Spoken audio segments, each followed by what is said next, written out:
भाऊ पाध्ये यांची कादंबरी अग्रेसर. प्रकरण 11. मी दाराच्या फटीतून पाहत होते.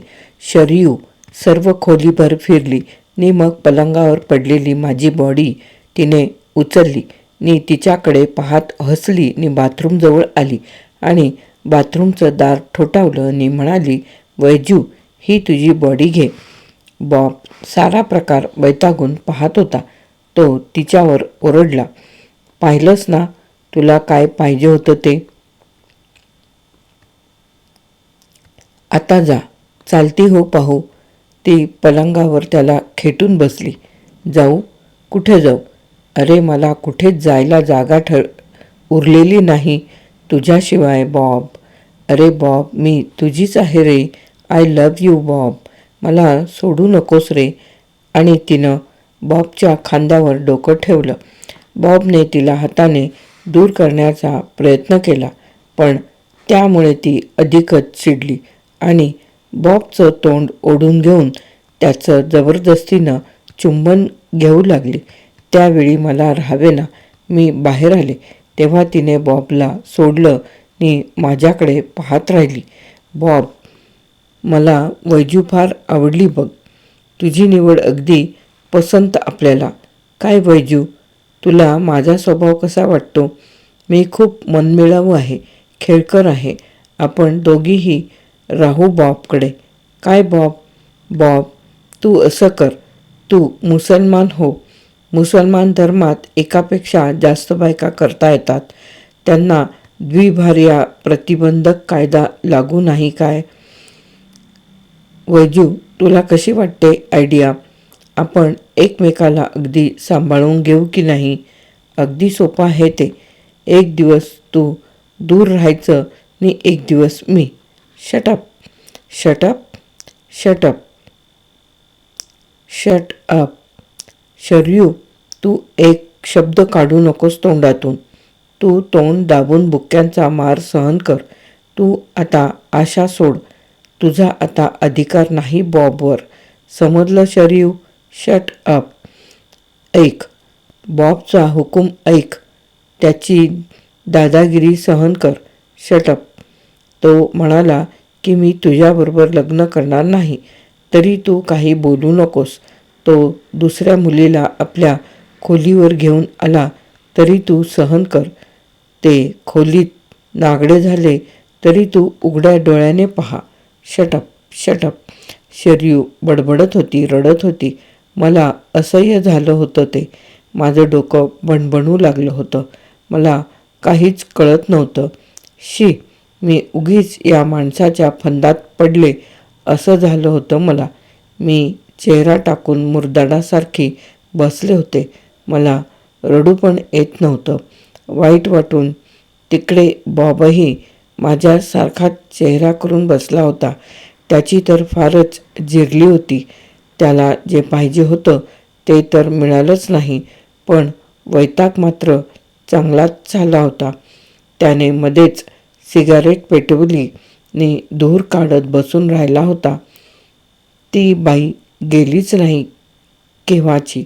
संध्याकाळ झाली. आम्ही हैराणच झालो होतो.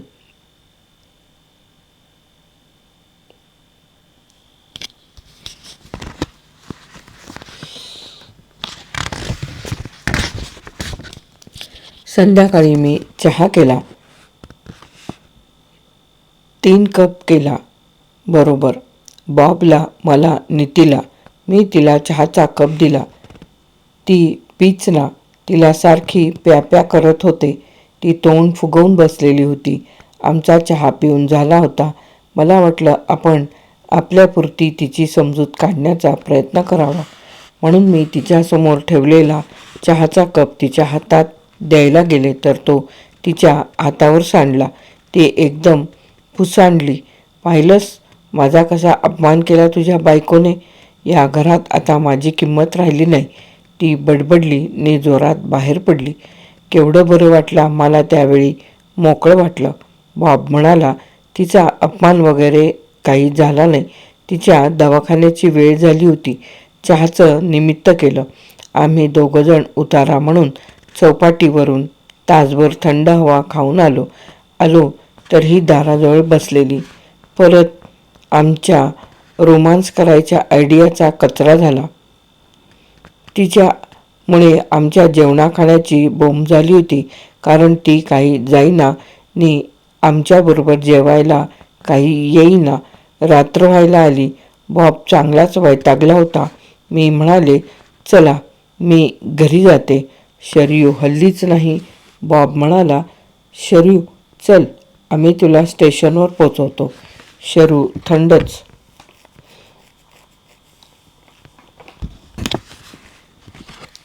तू मांडला आहेस काय शरू? आता किती वाजले आहेत बघ.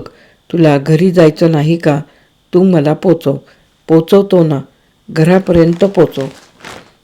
शक्य नाही. आता गोरेगावपर्यंत मला जाता येणं शक्य नाही. मी आपली निघाले होते. तोही तयार झाला. शरू रडू लागली. आमचे पाय खिळले. हा काय तमाशा मांडला आहे शरयू? आपल्यात जे झालं गेलं ते आता विसरून जा. मी आणि वैजू आता एंगेज झालो आहोत. कोण म्हणतो तुम्ही एंगेज झाला आहात म्हणून? मी मुळीच कबूल करणार नाही. म्हणजे काय? तुमच्या दृष्टीने सेरिमनी झाला नसेल, पण आम्ही एंगेज झालो आहोत. आमच्या दृष्टीने आम्ही लग्न करायचं ठरवलं आहे. तुमच्या दृष्टीने? माझ्या दृष्टीने तुम्ही अजून एंगेज झाला नाहीत. तुमचं लग्नही व्हायचं आहे. तुमचं जोपर्यंत लग्न झालं नाही तोपर्यंत माझाही तुझ्यावर अधिकार आहे. तुमचं लग्न होईपर्यंत मी तुला सोडणार नाही. म्हणजे तुम्ही आम्हाला लग्न करू देणार नाही? मी म्हणाले, हो तसंच समज. मी चिकार नर्वस झाले, वैतागले नी माझी पर्स उचलून बाहेर पडले. माझ्या मागे बॉबही बाहेर पडला. मी त्याच्याकडे लक्ष न देता निघाले चौपाटीच्या दिशेने. मला जीव द्यायचा होता. समुद्रात बुडून मरायचं होतं. पण बिल्डिंगखाली बॉबने मला अडवलं. सोडा मला. माझा विश्वासघात केलात तुम्ही. जाऊ द्या मला कुठेही. नाही, मी तुला जाऊ देणार नाही. चल, मी तुझ्याशी बोलतो. हॉटेलात सर्व सांगतो. काय सांगायचं आहे तुम्हाला मला? माझं आयुष्य तुम्ही बर्बाद केलंत. माझी अब्रू खलास केलीत. माझा सत्यानाश केलात. मी बडबडत होते. मी त्याच्या मागोमाग हॉटेलमध्ये गेले बडबडतच. आम्ही एका कोपऱ्यात बसलो. तो मला खालच्या आवाजात सांगू लागला, तू का डोक्यात राग घालतेस? मी इतका परिस्थितीला तोंड देतोय ने तू का मला वैताग देतेस? परिस्थिती कॉम्प्लिकेटेड आहे खरं आहे, पण यातून मार्ग काढीन, निश्चित काढीन. पण तू माझ्यावर विश्वास ठेव. तू शांत राहा. माझं ऐक. मला तुम्हा दोघींना तोंड देणं शक्य नाही. मी एकीलाच तोंड देऊ शकेन. मी तुला लग्नाचं वचन दिलंय ना. मी तुझ्याशीच लग्न करीन. आणखी काय हवंय तुला? पण तिला मी सांभाळतो. तू आता घरी चल. मी तुला पोचवतो. मग उद्या बाकीच्या प्रश्नांचा विचार करू. पण ती आता घरी राहणार आहे का? तिलाही मी पोचवतो. अगदी गोरेगावला नेऊन टाकतो तिला. मी त्याच्यावर विश्वास ठेवला आणि घरी गेले. माझं डोकं आऊट झालं होतं. मला बॉबने लग्नाचं वचन दिलं होतं खरं, पण खरोखर तो कशावरून माझ्याशी लग्न करेल? छे, उगीच मी घरी निघून आले. आता शरयू नी बॉब घरी एकटे असतील. ती सोडणार नाही बॉबला. रात्रभरही राहील ती बॉबबरोबर. मग आपलं काय होणार? मी बिछाण्यातल्या बिछाण्यात रडू लागले. खूप रडले. अगदी उशी ओली करून टाकली.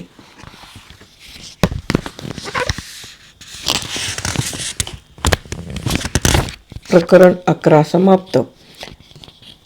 प्रकरण 12. भाऊ पाध्ये यांची कादंबरी अग्रेसर. प्रकरण 12. शरयू रोजच्या रोज बॉबकडे येऊ लागली. ठाण मांडून राहू लागली. मग आम्हाला काहीच करता येईना. वैतागलो. बॉब म्हणाला, मी रजा कॅन्सल करतो. पण शरयूवर काहीच परिणाम होईना. मला तर हसावं का रडावं हे कळेना. मला फळीवर कॅट सापडला. मी आपली काहीतरी उजव्या हाताचा आणि डाव्या हाताचा खेळ खेळू लागले. तोच शरयू पुढ्यात येऊन बसली आणि डाव्या हाताचा खेळू लागली. आमचा बेकार सावकार इथे रंगू लागला आणि तिकडे बॉब पलंगावर पडून आड्याकडे पाहत सिगारेट ओढत बसला. मला त्याची कीव वाटली. मी हसून म्हणाले, अहो पत्ते तरी खेळा या. तर तो माझ्यावरच चिडला आणि म्हणाला, शटअप. खरोखर तो किती वैतागला असणार याची कल्पनाच केलेली बरी, कारण त्याला सारखं माझ्यावर प्रेम करायचं होतं. तो डोक्यात एक आयडिया काढायचा की बस रे बस. खूप सतवायचा मला तो. तू अशी झोप, हा हात इथे ठेव, तुझी जीभ माझ्या तोंडात घाल, अमुक कर तमुक कर. काय काय मी बॉबसाठी केलं ते मला आठवत नाही. बिचारा बॉब.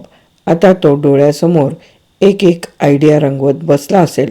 पुरुषांचं या बाबतीत डोकं चालतंही जोरात. शरयू गेली तर आपण तिच्याशी असा रोमांस करू, तिला तशी धरू, परंतु शरयू काही जात नव्हती. बॉबच्या बिचाऱ्याच्या आशा सिगारेटच्या धुराबरोबर उडून जात होत्या. खरा वैताग असायचा तो घरी जाण्याच्या वेळेला. बॉब आतापर्यंत वैतागून पिसाळलेला असायचा. नेमकी याच वेळेला शरयूची तब्येत बिघडायची. बॉब शरयूला घराबाहेर काढण्याची ट्राय करायचा. चल शरयू, तुला घरी पोचवतो. आणि हो, आणि तिलाही पोचवतो. मग मला आधी घराबाहेर काढतोस का? म्हणजे मी गेल्यावर तू हिच्याशी रोमांस करायला मोकळा. मी तिला विचारलं, शरयूबाई तुम्हाला दवाखाना नाही का? तर ती माझ्या अंगावर आली. मला काय बॉबपेक्षा दवाखाना जास्त आहे का? तू आता फारच चुरूचुरू बोलायला लागलीस हं बैजू. बॉबशी लग्न ठरलं म्हणून तू प्राऊड झालीस काय? एकदा आम्ही तिला जायला तयार केली आणि मी बाथरूमला जाऊन आले. मी बाहेर येते न येते तोच मला बॉबने दरवाजा आड ओढून चान्स घेतला. पण बाहेर आल्यावर काय, डॉक्टरीनबाईने गळाच काढला. चला बाईसाहेब, तू आता नावडती राणी झालीस. तुला कोण देणार चुंबन? ती इतकी रडली की अखेर बॉबला तिचाही किस घेणं भाग पडलं. बापरे, किती वैतागाचे दिवस होते ते. रोजच्या रोज शरयूचं ते भयंकर थंड राहणं, भयंकर रडणं, भयंकर खवळणं, रोजचा ताप. डोकं साफ आऊट व्हायची वेळ आली होती. असं वाटायचं सरळ बॉबला सांगावं, बाबा रे, कर तिच्याशीच लग्न, दे मला सोडचिठ्ठी. नि मग सारा दिवस तिचं रडणं ओरडणं डोक्यात घुमत राहिल्यामुळे असं वाटे की बॉबच्या दारात पुन्हा पाऊल टाकूच नये. पण मग दुसरा विचार येई, मी गेले नाही तर शरयूचं आपोआप फावेल नि मग बॉबकडे न जाण्याचा बेत रद्द होत असे आणि सारा वैताग सहन करण्यासाठी त्याच्याकडे जात असे. एक दिवस घरी जायच्या वेळी शरयूने नेहमीप्रमाणे तमाशा सुरू केला. बॉब तिला आता गोरेगावला पोचवत नसे. तिला सरळ ग्रँट रोड स्टेशनवर पोचवत असे नि मग मला पुढे ताडदेवला पोचवत असे. त्या दिवशी ती म्हणायला लागली, प्रथम त्याने मला ताडदेवला पोचवावं आणि मग तिला ग्रँट रोड स्टेशनवर पोचवावं. तिला आमचा संशय आला होता. तिला वाटलं की तिला पोचवल्यानंतर कशावरून बॉब मला घरी पोचवत असेल, तो मला पुन्हा घरी घेऊन कशावरून जात नसेल. तिच्या या शंकेनं बॉब बिथरला होता. नेहमीप्रमाणे आम्ही टॅक्सीने ग्रँट रोड स्टेशनवर तिला पोचवलं. टॅक्सीमधून ती उतरताच बॉबने तिला हाक मारली आणि म्हणाला, मी आता वैजूला घरीच घेऊन जातोय. रात्रभर ठेवणार आहे तिला मी घरी. नीट ऐकलंस? जा, चालती हो. नि त्याने टॅक्सीवाल्याला गाडी हाकायला सांगितली. बॉबने टॅक्सी मागे वळवताच मी चमकले, कुठे चाललात? घरी. नको, मला घरी पोचवा. नाही. असं काय करता?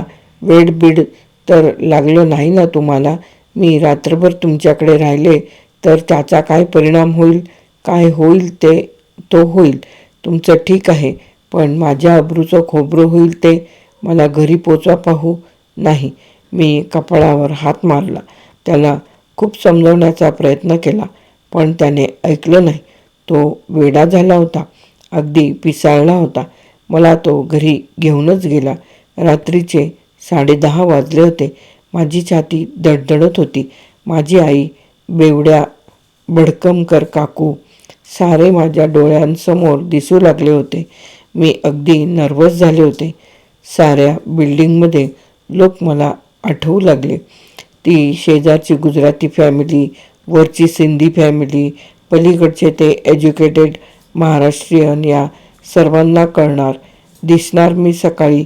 एरवी दिवसाढवळ्या कुणाकडे कोणीही आलं तरी कोणी बघत नव्हतं, परंतु उद्या सकाळी ते पाहतील, बॉबच्या घरी एक मुलगी आली आहे. त्याचं लग्न झालंय का? तिच्या गळ्यात मंगळसूत्र तर दिसत नाही.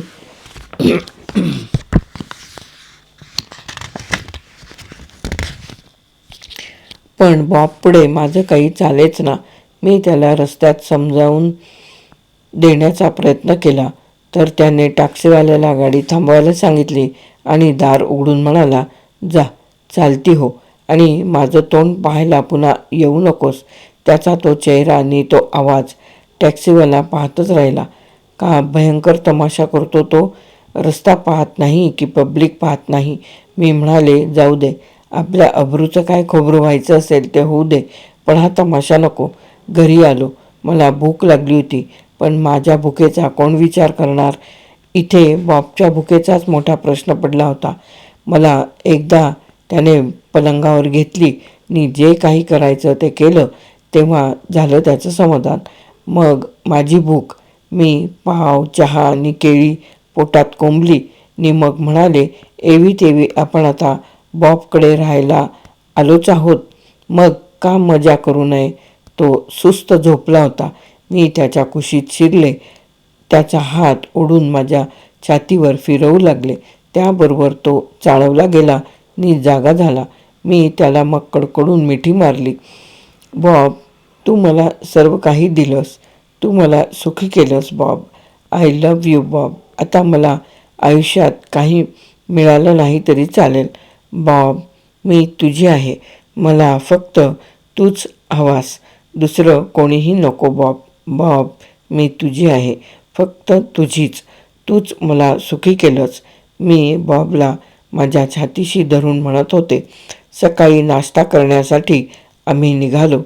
सारी बिल्डिंग हाऊसफुल झाली होती. जो तो आमच्याकडे पाहत होता. मी तोंड लपवण्याचा प्रयत्न करत होते. काय म्हणत असतील हे लोक आमच्याकडे बघून. प्रकरण 12 येथे समाप्त. प्रकरण 13. आम्ही घराबाहेर पडलो किंवा घरी परत आलो की सारी बिल्डिंग आम्हाला पाहायला उभी राहायची. मग घरात आल्यावरही मला सारखी ती माणसं पाहत राहतायत असा भास व्हायचा. बॉबला मी पहिल्या दिवशी सांगितलं मी घरी जाते म्हणून, पण बॉबने ऐकलं नाही. मला तो सोडेच ना. त्याला शरयूला दाखवायचं होतं की तिच्या नाकावर टिचून मी वैजूला घरात ठेवली की नाही, पण त्या दोघांच्या भांडणामध्ये माझ्या अब्रूचं मात्र खोबरं होत होतं. मी खरंच वैतागले होते. मला घराच्या बाहेर पण पडावंसं वाटत नव्हतं. हो, पुन्हा पुन्हा बिल्डिंगवाल्यांसमोर तमाशा. मी खोलीबाहेरच पडेनासे झाले होते. पण माझी कपड्यापासून सर्व गोष्टींची पंचायत झाली होती. नेसत्या साडीने मी आले होते बॉबकडे. रोज तीच घालायची. चांगल्या नायलॉनच्या साडीचा तोळामोळा झाला होता, पण करणार काय. बॉब काहीच करतच नव्हता. मी बॉबच्या सारखी पाठीमागे लागले होते. बॉब, तू मला इथे घेऊन आलास तर आता माझ्याशी लग्न कर. मला आता घरी कुणालाही तोंड दाखवता येणार नाही. माझे आईबाबा मला दारात उभे करणार नाहीत. काय करतोस बोल. बॉब हो हो म्हणत होता. त्याच्या मनात काय होतं ते कळायला काही मार्ग नव्हता. मी घराबाहेर पडल्याला 8 दिवस झाले होते. घरी चौकशी करत असतील, काळजी करत असतील, अशा शंका कुशंकांनी अगदी अस्वस्थ झाले होते. बॉब माझा विचारच करत नव्हता. तो एकतर माझ्यावर प्रेम करायचा, नाहीतर सिगारेट फुंकत बसून राहायचा. मी खूप वैतागले होते आता. बॉब घरी जाऊ देत नव्हता नि शरयू सुखाने त्या घरात राहू देत नव्हती. असे किती दिवस काढणार? जीवाला कंटाळले होते मी. मग एक दिवस मी त्याच्या फळीवर एक बाटली पाहिली. त्या बाटलीवर लिहिलं होतं पॉयझन. मला आयडिया आली. बॉब बाहेर काही सामान आणायला गेला असताना मी बाथरूममध्ये शिरले आणि त्या बाटलीतलं औषध घशात ओतलं. अगदी अंगार पोटात जावा तसं वाटलं मला. मग पोटात जळू लागलं. मी गडबडा लोळू लागले जमिनीवर. इतक्यात बॉब आला. मी कसंबसं दार उघडलं. तोच मला उलटी झाली रक्ताची नि मी जमिनीवर निपचित पडले. बॉब घाबरला. त्याने धावत जाऊन डॉक्टरांना बोलावलं. प्रकरण 13 येथे समाप्त. अग्रेसर कादंबरी. अग्रेसर भाऊ उपाध्ये यांची कादंबरी अग्रेसर.